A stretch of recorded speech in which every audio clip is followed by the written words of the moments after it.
Es ist dem Feind gelungen, die Front in breiter Formation zu durchbrechen. Im Süden hat der Gegner Zossen genommen und stößt auf Stahnsdorf vor. Der Feind operiert jetzt am nördlichen Stadtrand zwischen Frohnau und Pankow. Und im Osten ist der Feind bis zur Linie Lichtenberg-Marsdorf-Karlshorst gelangt.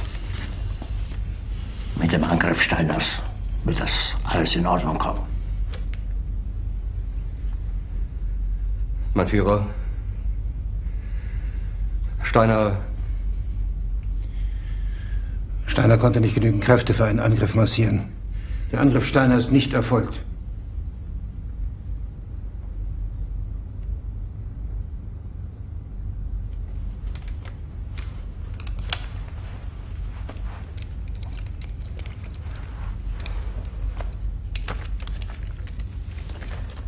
Es bleiben im Raum Keitel, Jodl, Krebs und Burgdorf.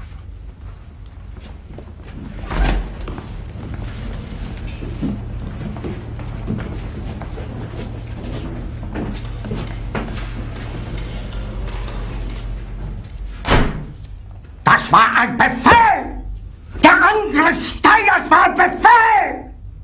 Wer sind Sie, dass Sie es wagen, sich meinen Befehl zu widersetzen? So weit ist das also gekommen. Das Militär hat mich belogen! Jeder hat mich belogen, sogar die SS! Die gesamte Generalität ist nichts weiter als ein Haufen niederträchtiger, treuloser Feiglinge! Mein Führer, ich kann nicht zulassen, dass die Soldaten, die für Sie verbringen... Nicht als Feiglinge! Verreiter, Versager! Mein Führer, was Sie da sagen, ist ungeheuerlich. Die Generalität ist das Geschmeiß des deutschen Volkes! Sie ist ohne Ehre! Sie nennen sich Generale, weil Sie Jahre auf Militärakademien zugebracht haben, nur um zu lernen, wie man Messer und Gabel hält! Jahrelang hat das Militär meine Aktionen nur behindert! Es hat mir jeden nur ersichtlichen Widerstand in den Weg gelegt! Ich hätte gut daran getan, vor Jahren alle höheren Offiziere liquidieren zu lassen, wie Stalin!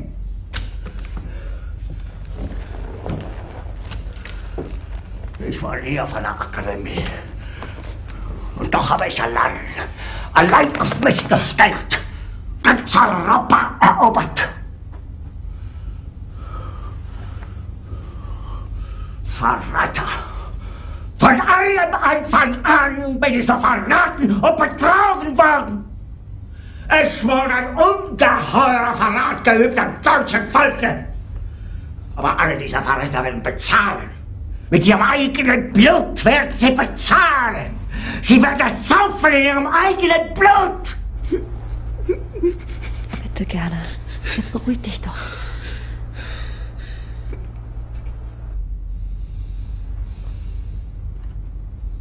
Meine Befehle sind in den Wind gesprochen. Es ist unmöglich, unter diesen Umständen zu führen.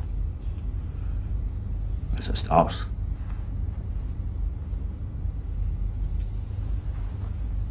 Der Krieg ist verloren.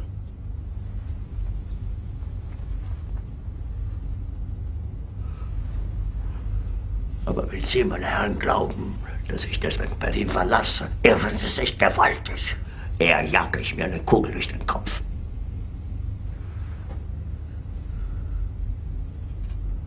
Tun Sie, was Sie wollen.